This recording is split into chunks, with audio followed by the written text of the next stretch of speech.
السلام عليكم أصدقائي، مرحبا بكم وحياكم الله. مباراة برشلونة وريال مدريد ضمن الأسبوع ال26 من انطلاق الدوري الإسباني الدرجة الأولى.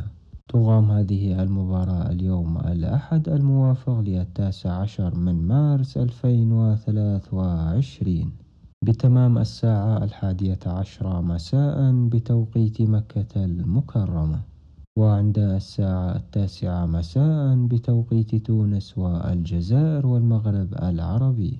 المباراة منقولة بث مباشر على قناة BeIN Sport 1 HD. وفي التعليق حسن العيدروس. يحتل نادي برشلونة المركز الأول ضمن ترتيب الدوري الإسباني الدرجة الأولى، ويأتي ريال مدريد بالمركز الثاني بفارق 9 نقاط عن برشلونة. مشاهدة ممتعة للمباراة.